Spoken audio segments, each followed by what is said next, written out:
if you're not on Twitter or whatever it's called these days, I've been sent the most incredible photo here by Yobraj Sadai.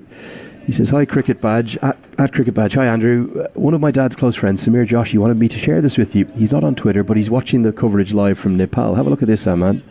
This photo was taken on the final day after the national games in the 1980s. I think this is in the Tuda Keel it's the main park right downtown in Kathmandu. This was before there was any international cricket in Nepal. As this goes miles into the air, it could be the second wicket. It's Van Schalkwyk that comes round and puts it down. And you can't really say you're surprised. If you're looking for a microcosm of everything that USA have been through over the last 48 hours, that's it. Maybe the only surprise that of all people to put down the catch, it's Shadley Van Schalkwyk. Well, had a similar chance 2 days ago, wasn't it? Running to his right. He was a little bit deeper out, but chance to take a catch, puts it down, came straight off the hands. This one was in the air for a while, was spiraling just a little bit, but you can see he was never quite under it. Hands were nowhere near the ball. Like you rightfully said, it's just a microcosm of what these past 48 hours have been for the USA. But it's just totally unnecessary from Anil Shah. He doesn't need to do that. They're going along at over 5 and over, and he's just given them a chance from nothing. It wasn't full enough to hit down the ground. He doesn't need to go in the air over mid-on. Jesse Singh, again, doesn't look in full fluency. Better over from him. 5 runs from it. Should have been the second wicket. Van Schalkwyk comes over to apologise. But we were just talking about that photo that's been sent to us. Get one more look at the drop. It did go a long way up. It wasn't easy, but this has to be taken. No, and Shadley Van Schalkwyk would tell you he should have taken this 100%. Again, you can see his hands were never in the right place. It was well too far left. He didn't seem to be in the right position under the ball. And little basics haven't gone the way of the USA. But you rightfully said, no reason to play that shot if you're no Shah.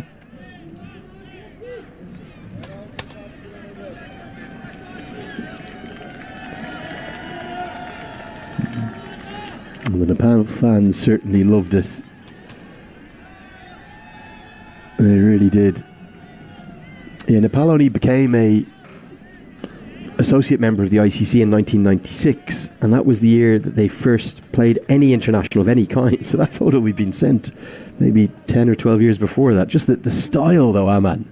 Big fan of some of the style on show there. The old cable knit sweaters, the whites, and of course the Dhaka topis in the middle as well. I'd imagine, we can't see the pitch they were playing on, but I'd imagine there was a fair bit of spin bowled. What do you reckon? Yeah, it wouldn't have surprised me to see a little bit of the wrist work come out on that surface. Not like the one we have here in Grand Prairie.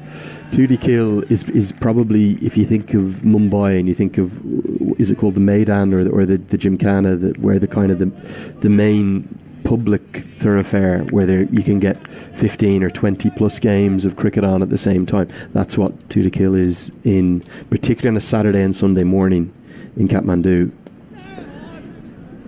I've heard stories of people getting up, travelling through pitch black to make sure they're there at time to get the best pitch, because it's kind of it's really just first come first serve. Yeah, it's not exactly like you're reserving the pitch and paying for it. You're coming in and kind of saying no, our game is here. And certainly, I think volleyball is technically the national sport for Nepal, but cricket has absolutely taken over in every capacity, with the storied rise of the team over the last decade plus. And they've been such a good story, haven't they, for the associate game. Harmeet Singh just causing a bit of threat here. Bertel taking a little while to get going. 19 bowled, USA. Credit to them, starting to fight back. 105 for 1. Yeah, credit indeed. They are fighting back, and it's good to see that from the American point of view. And American fans that outnumbered by the Nepalis. Not uncommon in this part, in Dallas, especially when you have a big cry of Nepal population around, and for the first time after that wicket you could start to hear a little bit of the Dirty Dozens make some noise. But again, you mentioned how good Nepal is for the associate game. What hasn't been good for the USA today has been what they've done with the ball. Harmeet Singh is starting to find some rhythm. The economy's come back down, and Jesse Singh with the wicket, but the wickets come out of nowhere. There's no one that feels threatening, really. Yeah, only 4 bowlers used thus far. And just speaking of those American fans, just had a really good question come in online from Zoe, who's watching on from Las Vegas, of all places. Beautiful. And I think the Raiders have a bye week this week, or they're certainly not at home today. 50 for Anil Shah. It's come off 51 balls as the crowd rises to him. He's played nicely. He has had that life and a bit of fortune. Probably not quite as in control as Asif Sheikh was. 5 fours, 51 balls. Well played. Yeah, third one-day international 50 for Anil Shah. And again, you mentioned probably not as in control as he would have wanted to, but he's put the impetus on the USA. He's taken advantage of anything with the width. He's played brilliantly through the covers, and he's put on a great platform for Nepal.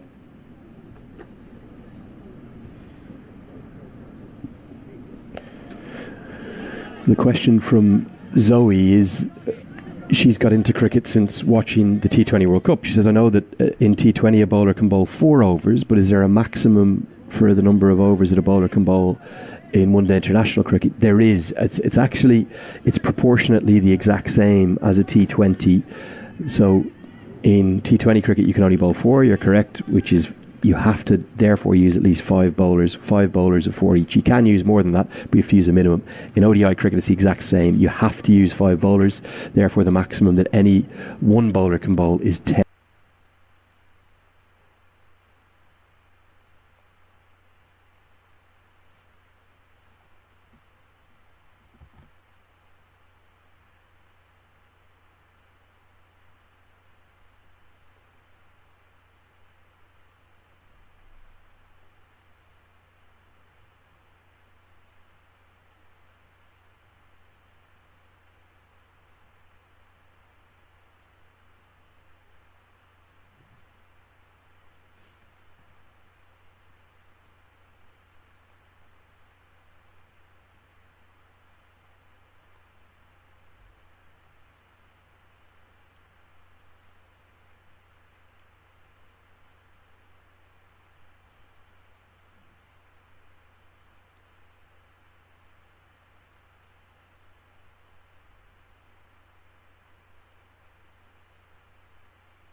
Overs. There were days, but yeah. So maybe Ohio's the place I've got to be.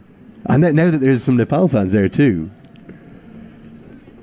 You've talked to me how you love football. That's where American football was born, Canton, Ohio. So it just seems like the perfect place for right? Andrew Leonard. Yeah, that's where the Hall of Fame is over there, and that's why Cleveland Browns fans. Why was it born there then? Is it just the first place it was played? Yeah, it was the first place that they had, I think, an organized American football happening. And wow! So the Hall of Fame is there, and I would have thought. Sorry to cut you. I would have thought Pennsylvania or somewhere of the real history and heritage of the country. I think baseball started out somewhere there, didn't it? Yes, I believe the baseball started out somewhere in the Northeast, in the kind of east coast. Wow, Ohio. See, you got to get over there, Lenny. I had family in Ohio for the longest period of time. I have some family who've just moved over there, so I've been there on multiple occasions. But yeah, Canton, Ohio. 10 football teams gathered there in 1920. There we go. I genuinely did not know that. It's known as the birthplace of football. And the NFL was hilariously organised in a Canton automobile showroom. Yeah. T20. And one of the early powers of pro football was the Canton Bulldogs. They were an NFL charter member, and they became the new league's first 2-time champions with undefeated seasons in 22 and 23. End of the 20th over here, 109 for 1. As Nosh Kenjige is going to come into the attack for the first time. Yeah, if there's any Greek cricket fans watching, I think that might be a big ask. Please do get in touch.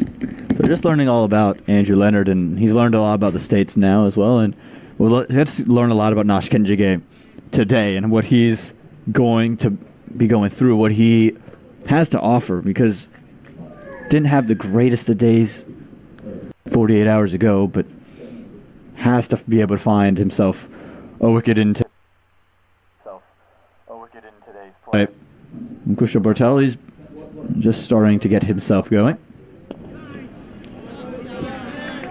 But only only a matter of time you expect before we see maybe a Sanjay Krishnamurti, maybe a Milind Kumar come into the attack just to give another option to Mayank Patel.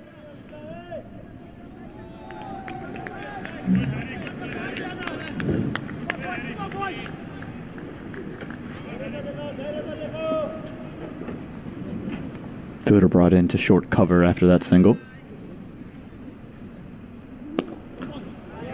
Better for Anil Saab.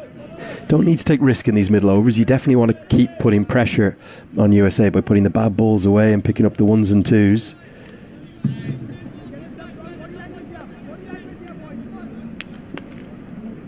But there is a lot of power to come. You think about